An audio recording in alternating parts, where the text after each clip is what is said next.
Oh, well, I'm Michael with WriterSanctuary. Now, writing a first draft is a little bit more than just slapping some words together and crossing your fingers.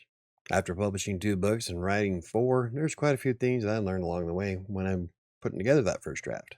Today, I want to share 11 things of what you can avoid when you start writing out your story. Number one is expecting it to be perfect.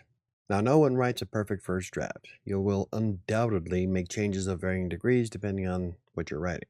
Now, when you start focusing too much on writing something perfect, you get stuck in an endless loop of tweaking every single paragraph. The purpose of a first draft is just to get the story out of you. Then you make edits and revisions later on to polish it up. I used to get stuck in this cycle, then winding up hating the story and trashing it.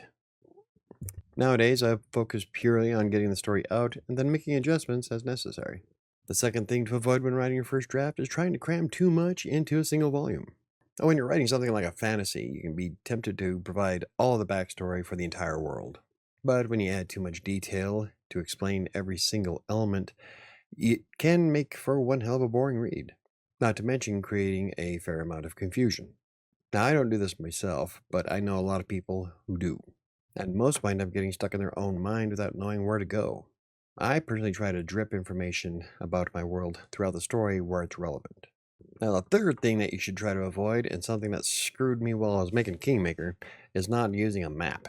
I tried to keep the world in my mind as much as I could as I wrote, but there was quite a few instances where having a map would have been very beneficial. And now that I'm three-quarters of the way through Fury, I am looking for map-making apps. It's just getting to be too much. My world is expanding rapidly, and I need to be able to control it and contain it somewhere. Now, with Shadows of Atlantic City, it wasn't too bad as I could pull up Google Maps to help get a feel for the landscape. Unfortunately, Google Maps can't help with a world I created myself. Now, the fourth thing you need to avoid when writing your first draft is not fleshing out the story enough. There is such a thing as not providing enough detail or information about the plot. Now, even with a mystery novel, readers have a sense of where it's all going. In other words, they don't feel like the story has a random event, a set of conversations and encounters that just don't make sense to the rest of the storyline.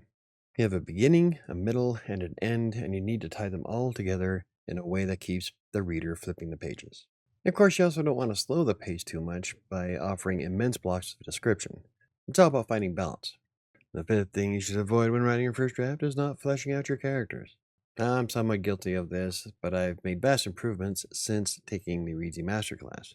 You want to show your characters to your readers so they have a sense of who they are. Now, in Shadows of Atlantic City, I used actual actors to give myself a visual of how I want to describe the characters. But you also want to give your characters emotions, behaviors, and mannerisms. The goal is to create a character that people care about what happens to them, and you do that by making them relatable and memorable. In other words, you don't want a bunch of red shirts running around. Another thing you want to avoid when writing your first draft is editing while writing.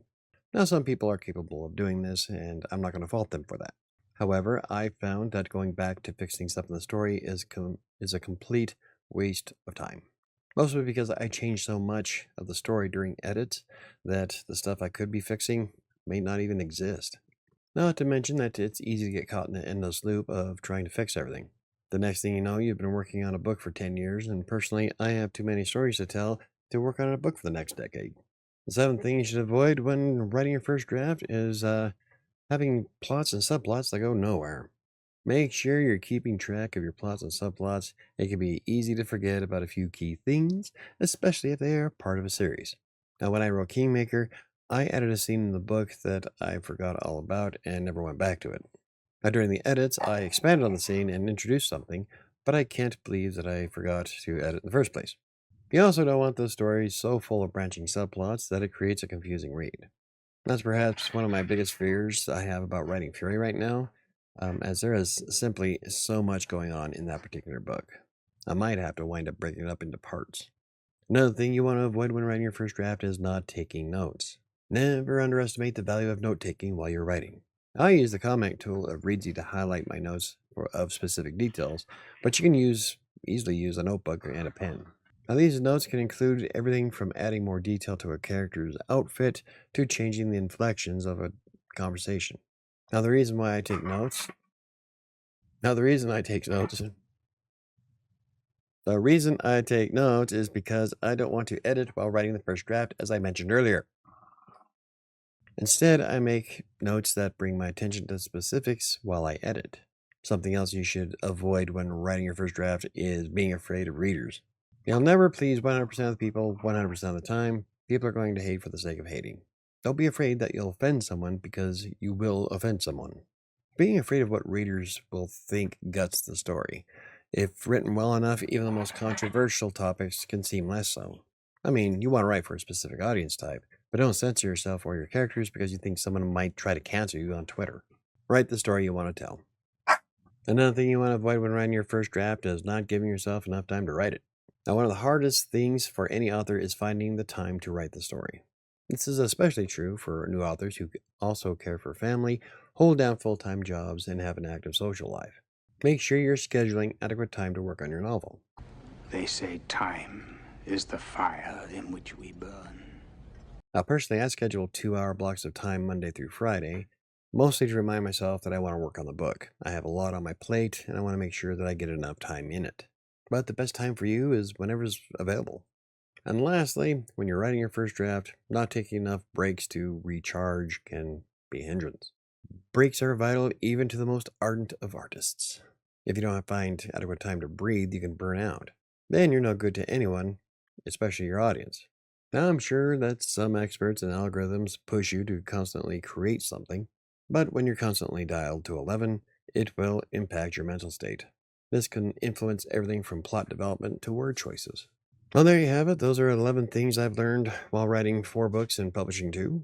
Now, these probably won't affect some of you, and that's okay. I'm merely sharing things that have affected me since starting to get serious about my writing back in 2016. Now, right now, I think the biggest issue I have is not having a map. And at the moment, I am looking for map-making apps to add a bit more detail to the Witchem series. Plus, I think it'd be kind of cool to be able to add a map to the books when they get printed. And I can tell you, having the comment tool in Readsy is awesome. You also have something similar in apps like Scrivener and AutoCred, so there's quite a few out there that'll help you make comments and notes when you're writing your book. But regardless of what you use, taking notes while writing can be a game changer. But anyway, if you enjoyed the video, hit the like button. For more videos about self-publishing, blogging, or freelance writing, hit the subscribe button. Don't forget to hit the notification bell. That's going to do it for me today. I'm going to go see what the hell's wrong with my dog. I'll see you next time.